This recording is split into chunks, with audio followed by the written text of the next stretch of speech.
সাফল্যের সাথে 22 সপ্তাহের প্রশিক্ষণ শেষ করে আজকের এই প্রাণবন্ত কুচকাওয়াজের মধ্য দিয়ে নবীন নাবিকরা দেশমাতৃকার সার্বভৌমত্ব রক্ষার মহান ও পবিত্র দায়িত্ব পালনের জন্য পেশাগত জীবনে প্রবেশ করতে যাচ্ছে।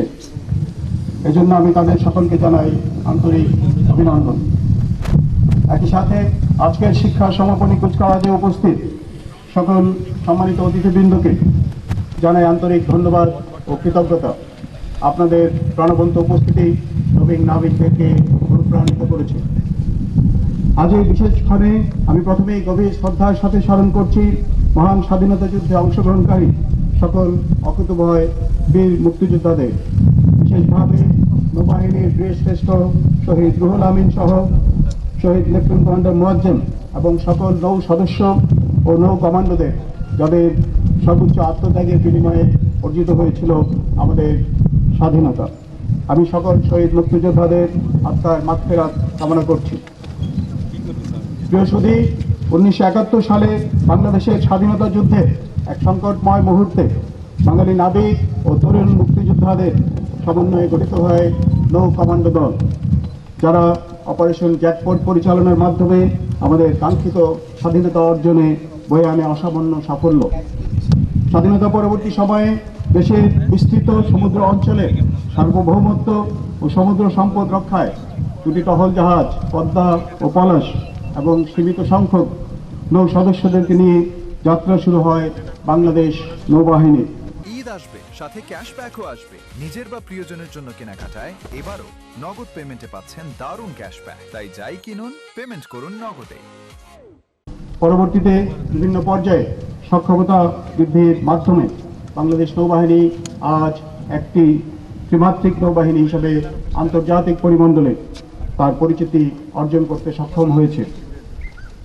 সম্মানিত সুধীমণ্ডলী, ইতিহাস পর্যালোচনায় দেখা যায় পৃথিবীর যেসব দেশ তাদের সমুদ্র সম্পদকে সঠিকভাবে ব্যবহারের পদক্ষেপ নিয়েছে, তারা অর্থনৈতিকভাবে দ্রুত উন্নতি অর্জন করতে সক্ষম হয়েছে।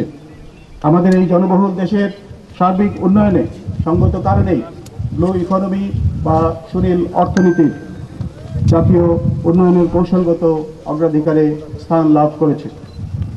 বঙ্গোপসাগরে প্রায় 1,18,000 বর্গ কিলোমিটার সমুদ্র এলাকা নিয়ে আমাদের আজ বিশাল সম্ভাবনাময় ক্ষেত্র তৈরি হয়েছে, যেখানে রয়েছে মৎস্য সম্পদের প্রাচুর্য, তেল গ্যাসের সম্ভাবনাময় ক্ষেত্র, নবায়নযোগ্য জ্বালানির উৎস এবং আন্তর্জাতিক বাণিজ্য পথের ব্যবহার, যা দেশের জিডিপি বৃদ্ধিতে গুরুত্বপূর্ণ ভূমিকা রাখছে।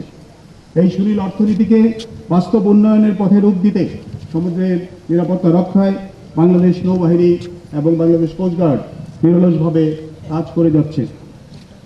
সমুদ্র সম্পদ সংরক্ষণ এবং বহিঃশত্রুর যে কোনো আক্রমণ থেকে সমুদ্র সীমা রক্ষার লক্ষ্যে বাংলাদেশ নৌবাহিনীর আধুনিকায়নে বহুমুখী পদক্ষেপ গ্রহণ করা হয়েছে।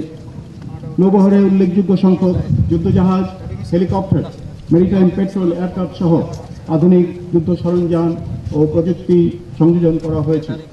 একই সাথে বানৌজা নবযাত্রা এবং জয়যাত্রা নামে দুটি সাবমেরিন সংযোজনের মাধ্যমে আজ আমাদের প্রাণপ্রিয় নৌবাহিনী ত্রিমাত্রিক নৌবাহিনীতে পরিণত হয়েছে। এই ত্রিমাত্রিক নৌবাহিনীর সক্ষমতা বৃদ্ধির অংশ হিসেবে নতুন নৌঘাঁটি, যুদ্ধজাহাজ, আধুনিক যুদ্ধ সরঞ্জাম ও প্রযুক্তি সংযোজনের কার্যক্রম সবসময় চলমান রয়েছে। এরই ধারাবাহিকতায় দেশের শিপইয়ার্ডে লার্জ পেট্রোল ক্রাফট নির্মাণ এবং পর্যায়ক্রমে অফশোর পেট্রোল ভেসেল, করভেট ও ফ্রিগেট নির্মাণের পরিকল্পনা প্রণয়ন করা হচ্ছে। এছাড়াও ত্রিমাত্রিক নৌবাহিনীর অপারেশনাল সক্ষমতা বৃদ্ধিতে ইতিমধ্যে দুটি ইউটিলিটি হেলিকপ্টার এবং দুটি আনম্যান্ড এয়ারক্রাফট সিস্টেম নেভাল এভিয়েশনে সংযোজিত হয়েছে। পাশাপাশি গুরুত্বপূর্ণ নৌঘাটির নিরাপত্তার লক্ষ্যে এন্টি ড্রোন সিস্টেম প্রায় সম্পন্ন হয়েছে, তা খুব শীঘ্রই স্থাপন এর কার্যক্রম সম্পন্ন করা হবে।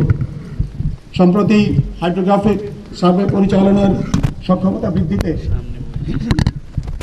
যুক্তরাজ্য হতে একটি হাইড্রোগ্রাফিক সার্ভে ভেসেল ক্রয় করা হয়েছে এবং আগামী বছর এই জাহাজটি আমাদের নৌবহরে যুক্ত হবে ইনশাআল্লাহ।